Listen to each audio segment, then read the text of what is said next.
আপনারা অনেকেই এখনও ক্রেডিট কার্ডের বিল দেওয়ার জন্য প্রথমে ব্যাংকে যান, তারপরে আপনার কার্ডের তথ্য দিয়ে এরকম একটা স্লিপ পূরণ করে লাইনে দাঁড়িয়ে থাকেন। দেন আপনার সিরিয়াল আসলে বিল দিয়ে বাসায় আসেন। এটা কিন্তু খুবই লেন্দি একটা প্রসেস।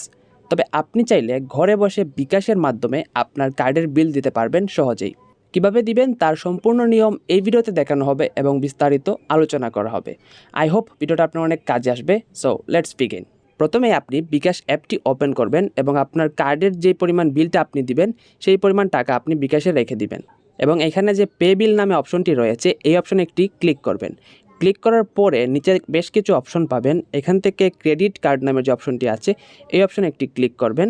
পরবর্তীতে একটু স্ক্রল করবেন। স্ক্রল করার পরে নিচে দুইটা অপশন পাবেন। ক্রেডিট কার্ডের যে দুইটা ব্র্যান্ড রয়েছে সেই দুইটা ব্র্যান্ড এখানে উল্লেখ আছে। হয়তো মাস্টার কার্ডও রয়েছে, বাট বিকাশের মাধ্যমে মাস্টার কার্ডের বিল দেওয়া যায় না। আপনার কার্ডটি যদি ভিসা বা এএমএক্স কার্ড হয় সেক্ষেত্রে আপনি দিতে পারবেন।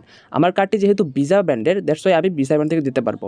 এবং আপনার কার্ডটি কোন ব্র্যান্ডের সেটা যদি আপনি না জানেন, সেটা কিন্তু আপনার কার্ডের মধ্যে উল্লেখ আছে। যদি ভিসা ব্র্যান্ডের হয় সেক্ষেত্রে কিন্তু ভিসা নামে একটা লোগো থাকবে, সেটা থেকে আপনি বুঝতে পারবেন যে আপনার কার্ডটি ভিসা ব্র্যান্ডের। দেন আপনি এখান থেকে ভিসা ক্রেডিট কার্ড বিল এই অপশনে ক্লিক করবেন। ক্লিক করার পরে কার্ড নাম্বার, এখানে আপনার যে ক্রেডিট কার্ডের উপরে আপনার কার্ডের নাম্বারটি আছে সেই নাম্বারটি দিয়ে দিবেন।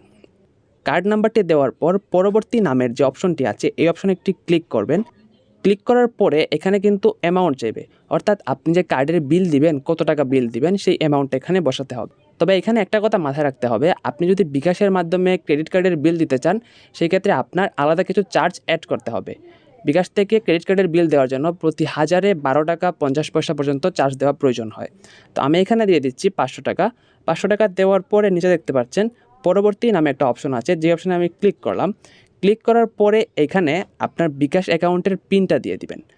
আপনার ক্ষেত্রে কিন্তু 500 টাকা হবে না, আপনার ক্ষেত্রে হয়তো বা আরও বেশি কম হতে পারে। তো আমার ক্ষেত্রে যেহেতু 500 টাকা, আমি এখানে 500 দিলাম। দেওয়ার পরে আমি আমার বিকাশের পিনটি দিয়ে দিচ্ছি। বিকাশের পিনটি দেওয়ার পর পে বিল নিশ্চিত করুন নামে এবং নিচে রয়েছে কিন্তু পে বিল করতে ট্যাপ করে ধরে রাখুন। এখানে কিছুক্ষণ ট্যাপ করে ধরে রাখলেই আমার ক্রেডিট কার্ডের বিলটা সাবমিট হয়ে যাবে। এবং ক্রেডিট কার্ডের বিলটা সাবমিট হওয়ার সাথে সাথেই যে আপনার কার্ডের বিলটা পেইড হয়ে যাবে এমনটা না।